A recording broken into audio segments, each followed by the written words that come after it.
এই রেসিপিটা ছোট বড় সকলে খুব পছন্দ করবে। বিশেষ করে বাচ্চারা এটা মায়েদের কাছে অনেক বেশি আবদার করে। আর ঘরে থাকা সামান্য উপকরণে এই রেসিপিটা অবশ্যই বানিয়ে নিতে পারেন। আর যেহেতু ঘরোয়াভাবে এটা কিন্তু অনেক লোভনীয় আর অনেক টেস্টি হয়। আসুন দেখে নেওয়া যাক একদম সহজভাবে কীভাবে বানালাম।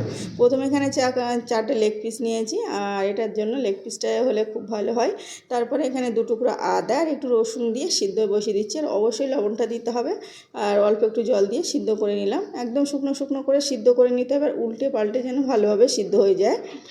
আর দেখুন ভালোভাবে এভাবে নেড়ে চেড়ে একদম জলটা শুকিয়ে আসবে, এই পর্যায়ে তুলে নিতে হবে। তো আমি ঠান্ডা করে নেওয়ার পরে এখন আমি একটা আলাদা পাত্রে নিয়ে নেব। আলাদা পাত্রে নিয়ে আমি ঠান্ডা করে নেব। তারপরে এভাবে হাত দিয়ে ভালো করে ছাড়িয়ে নিতে হবে। আপনারা চাইলে কিন্তু এটা কাঁটা চামচ দিয়েও ছাড়িয়ে নিতে পারেন। তারপরে 2 টুকরো আদা যেটা দিয়েছিলাম, আদাটা ভালোভাবে একটা গ্রেটার দিয়ে গ্রেট করে নিয়েছি।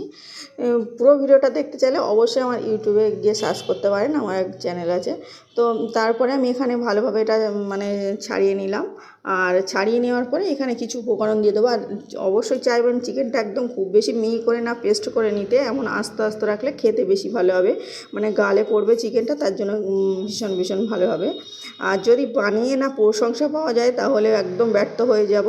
আর বানিয়ে এটা কিন্তু খেলে সকলেই বলবে, যে খাবে বলবে না একদম দোকানের থেকে বেশি স্বাদের হয়েছিল। তারপরে এখানে 1 টেবিল চামচ আমি লেবু রস দিয়ে দিলাম। তারপরে জিরে মরিচ আর ধনিয়া গুঁড়ো সব 1 টেবিল চামচ করে দিয়ে নিচ্ছি। এখানে লঙ্কা গুঁড়ো দিয়ে নিলাম। এখানে তারপরে আমি দিয়ে দিচ্ছি একটু স্বাদ অনুযায়ী লবণ আর সয়া সস। সিদ্ধ করে নেওয়ার সময় লবণটা বুঝে দিতে হবে, আর এখন তাহলে বুঝে দিতে হবে। পেঁয়াজ কুচিটা একদম অপশনাল, চাইলে থাকলে দিতে পারেন, না দিলে কোনো রকম সমস্যা নেই। এটা একটু এক্সট্রা দিয়ে নিলাম। তারপরে সয়া সস দিয়ে নিলাম 1 টেবিল চামচ। দিয়ে ভালোভাবে একদম হাত দিয়ে ডলে ডলে মেখে নিতে হবে, যেন চিকেনটা ভালোভাবে মাখা হয়ে যায়। তো আমার দেখুন ভালোভাবে একদম ভালো করে মেখে নিয়েছি। তারপর দুটো ছোটো ছোটো করে সিদ্ধ করে রেখেছিলাম আলু, ওই আলু দুটো ভালোভাবে চেপে এইভাবে দিয়ে নিলাম।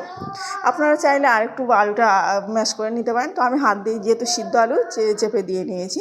ভালোভাবে মাখা হয়ে গেছে। এখানে 5 টেবিল চামচের মতো কর্নফ্লাওয়ার দিয়ে নিচ্ছি। কর্নফ্লাওয়ারটা কিন্তু একটু বুঝে দিতে হবে, যদি নরম নরম ভাব থাকে তাহলে দিয়ে যেতে হবে। আর একদম শুকনো, আর চাইলে কিন্তু কর্নফ্লাওয়ার হাতের কাছে সবসময় থাকে না, ঘরোয়াভাবে বানাতে গেলে ময়দা দিয়েও বানিয়ে নিতে পারেন। তারপরে দেখুন ভালোভাবে মাখা হয়ে গেছে। এদিকে 2টো ডিম আমি ফেটিয়ে রেখেছিলাম। এখানে সামান্য একটু আদা বাটা আবার দিয়ে নিলাম। আদাটা কম কম মনে হচ্ছিলো, অল্প একটু মিট মশলা দিয়ে নিলাম, ওটা। আর লঙ্কা গুঁড়ো দিয়ে নিলাম।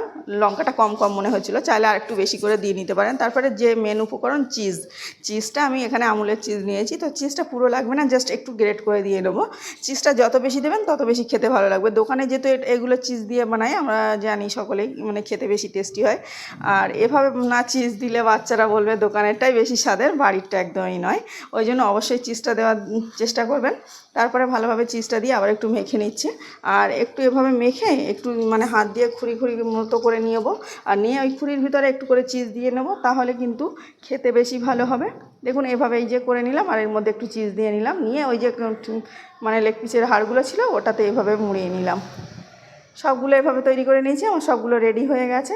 এদিকে যে ডিমটা ফেটিয়ে রেখেছিলাম ওখানে বুড়িয়ে নিয়ে তারপরে আমি এদিকে বিস্কিট গুঁড়ো করে রেখেছিলাম, নোনতা বিস্কিট গুঁড়ো করে নিতে হবে, বা ব্রেড গামও দিতে পারেন। তো আমি এভাবে দিয়ে একটু বুড়িয়ে নিয়ে তারপরে বিস্কিটের উপরে বুড়িয়ে নিয়ে ভালোভাবে কোট করে নিয়ে এখানে ছাকা তেলে ভেজে নিতে হবে। একটু সময় ধরে মিডিয়াম টু লোয়ে রেখে একটু সময় ধরে ভেজে নিলে কিন্তু ভিতর থেকে ভালোভাবে সিদ্ধ হবে, খেতে ভালো লাগবে। তারপরে দেখুন ভালোভাবে সিদ্ধ করে ভালোভাবে কালার করে ভেজে নিয়েছি। এখন তেল থেকে সবগুলো তুলে নেব। এটা দেখতে যতটা লোভনীয় হয়েছে, খেতে কিন্তু ততটাই টেস্টি, অসম্ভব মজার। একবার হলেও ট্রাই করবেন, অনুরোধ করছি। সকলে পছন্দ করবে, ছোট বড় বাড়ির সকলে। অসম্ভব মজার। আপনাদের কেমন লেগেছে অবশ্যই বলবেন। ভালো লাগলে অবশ্যই একটা লাইক করে পাশে থাকবেন। আর পুরো ভিডিওটা দেখার জন্য ধন্যবাদ, এতক্ষণ সাথে থাকার জন্য। দেখুন অসম্ভব মজার। আমার তো মনে হয়েছে দোকানের থেকে বেশি স্বাদের হয়েছিল।